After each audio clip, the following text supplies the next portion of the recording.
So it's been a while since there's been a big layout update, so let's just jump in and talk about it because there is much to discuss. Now, this area right here, I'm happy with it, but I think I'm going to change it up a little bit. We'll talk about some of the successes here, but things might come to a bit of a different conclusion shortly. So the HO Slarkout track has been really fun to work with. It's really easy to manipulate. As you can see here, a hobby saw and a box cutter, basically you need to manipulate it. It works really well, it looks really good. Once everything's colored and blended, you can barely tell it's there. Obviously there's going to be some difference in the size of the car itself. It's not going to be 1/87 scale. But I'll be honest with you guys, I'm going to use some Hot Wheels cars in the foreground anyway. And because this is a foreground shot, I'm going to use I'm going to call it a little bit of foreshortening. The train track is only going to come through one portion of this, so it's really not going to be that big of a deal. But largely, I've been very happy with the way this has turned out. But ultimately, this is a prototype, and I'm probably not going to wind up using this for the long run. Now, you'll see the manipulation of this has been really simple. We just use a box cutter, cut the inner track off. The inner track just lays into place. Very simple. The outer track, on the other hand, that has been its own interesting, we'll call it, situation. You'll see that the girder rail has to run through it. It has to intersect it at one point, and that requires significant cutting, significant shortening of different materials. It has been an interesting undertaking. Inside, super simple, super clean. Outside, not so much. So cutting these pieces off has been really simple. Like I said, just a hobby saw and a box cutter really just takes them out. You cut these little chunks out, more or less glue them into place. They look good. And the girder rail has been a dream to work with. I've really enjoyed the girder rail. It has had its, let's call it, it's had its own, I guess, personality, for lack of a better way to put it, when working with it. But, for the effect you get, it looks really good. And it just blends so well into the street. So I'm very happy with it. Now, the inner groove here, I made that with some of the old Tyco track from the original layout, and it did not go the way I expected it. So it needs a little bit of work. And like I said, this is probably just going to be a throwaway, just we'll call it a first attempt, and then I'll try something different. As you can see, once you get to the end here, the bendiness of it, I guess the malleability of it, does become a bit of a problem. The center's funny enough, we're easy enough to work with, but the outer edges just became pretty difficult. So I'm probably going to wind up using some just general market code 87 rail. I have some other reasons I need to get some of that in, but it'll work fine. But the groove largely worked pretty well. I do need to clear it out a little bit. A lot of the paint got down in there, and a lot of debris and stuff gets in there. But the groove did look pretty respectable. Could be better, could be a lot worse. So very happy with the way that turned out. The sidewalk coloration definitely is not there. All the coloration, the asphalt and the sidewalk, those need new color. But the Woodland Scenic Smooth It that I've been using for the actual the pavement has worked quite well. So I'm very happy with that process. So going up top here, you'll see that there is a track up here right behind the city. It's actually a triple track. I have a semi plan for this. We'll talk about that here probably within the next update or two. And it goes into the wall port there. Now, obviously, there's going to be some mountain work and stuff over here, so you're not actually going to see that port in the wall. The port is just to let the track go through, go into this helix over here, and then you'll see a rough estimation of where the track will leave the mountain down there on the lower section, on the actual shelf itself, and crossing over the street for what would be the first time, technically, because I imagine the cars are going to run roughly clockwise, it seems. Now, for where the track intersects the girder rail, I actually came up with an interesting idea, and I'm not sure how well it's going to work, but so far it's been pretty good. I've got these transition tracks, which go from the girder rail to a standard code 83, and what I've been using is just a Dremel tool to grind down the rail, and then I solder this on top roughly about where they would go. There's a little bump in it. It's not a perfect process yet. It has been just kind of prototyped so far, but so far it's worked really, really well.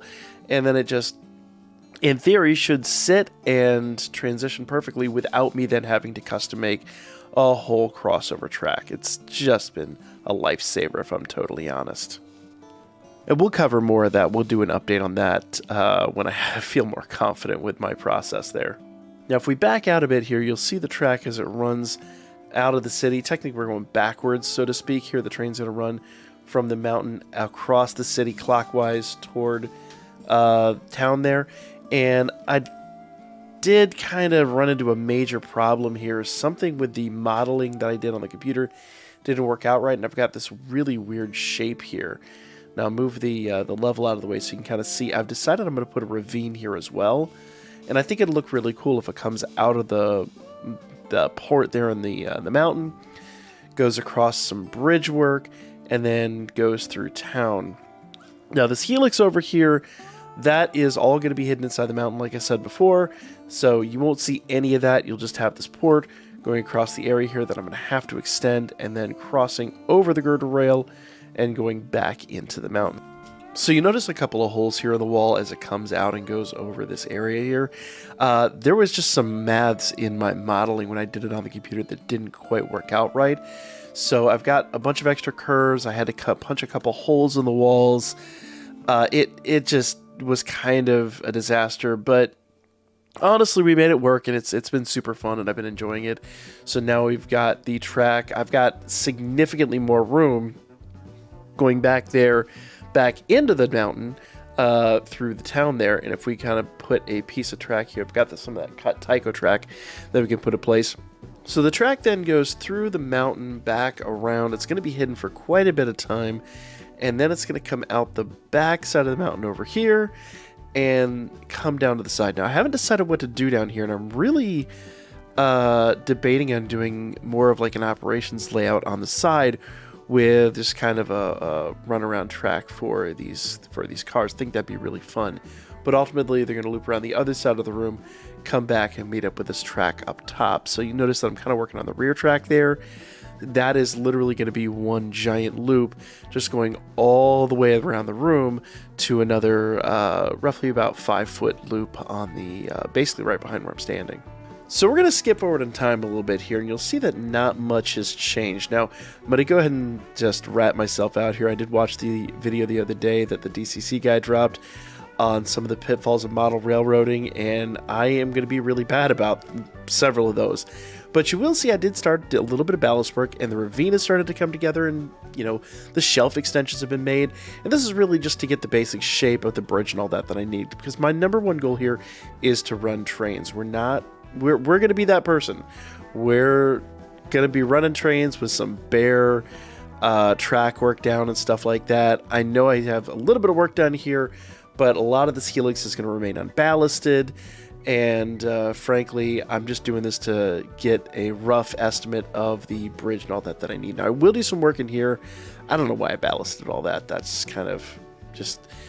I'm kind of eyeballing this and making it go. This is my first attempt, guys, so I'm going to make some mistakes early on. But I now know what size bridge I need, and I have a really good idea. In fact, I think that's going to be the next update. Building the actual bridge for this area, because I've got a really cool idea that I've never seen anyone do before. But I'll cover that in the next video. And once again, I know the green color is just not quite fitting with our theme, but... So here's another quick view of the Tyco track, the actual slot car track, as it's going to pertain to this interchange down here, and everything's basically going to line up with the outside rail. So I've made these cuts. I've made section this off into 2 individual tracks, and I know they make, you know, singular track, but honestly, it's just a lot less expensive to do it this way. Those singular tracks cost a lot of money.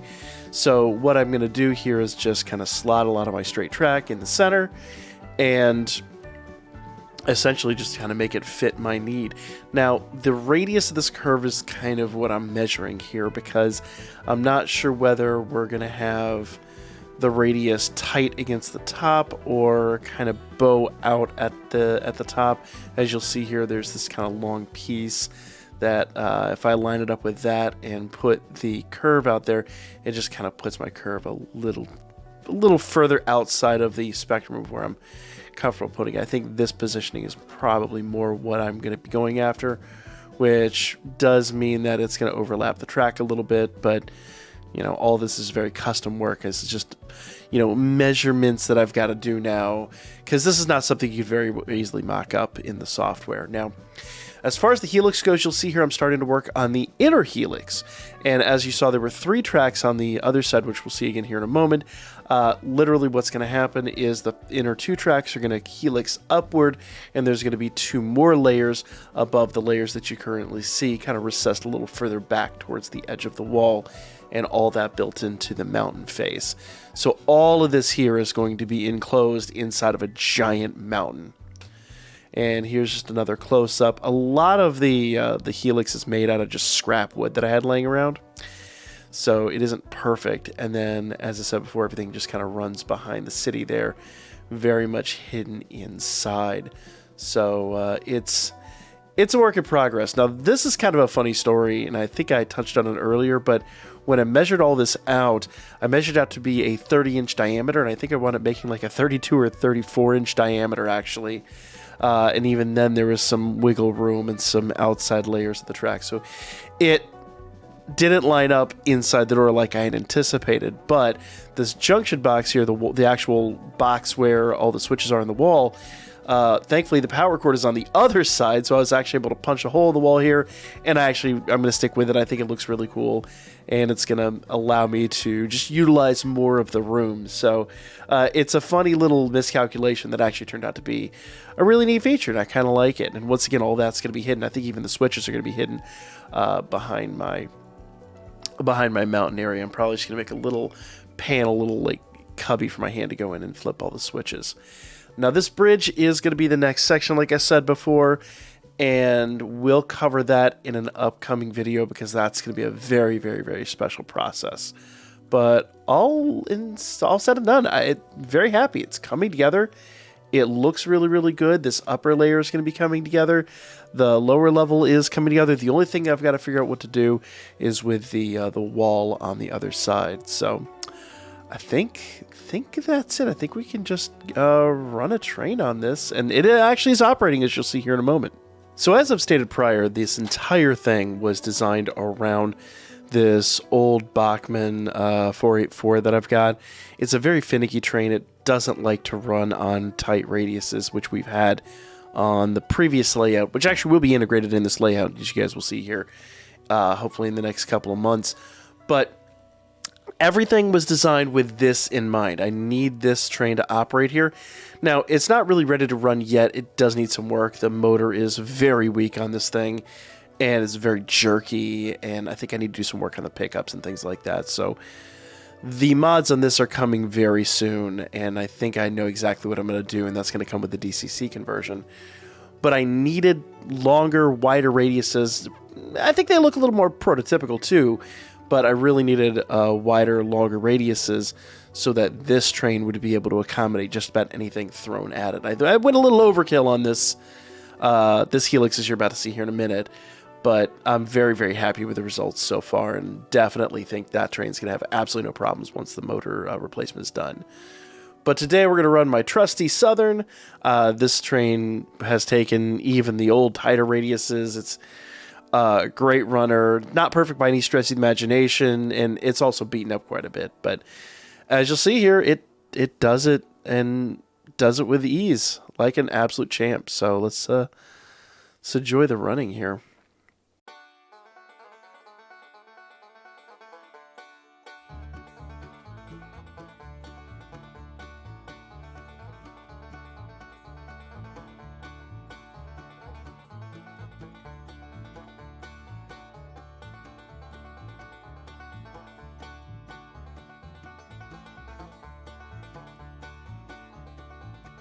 Picking up a little speed there. It is a very steep grade, but the all said and done, it's not anything that's insurmountable for this locomotive at all.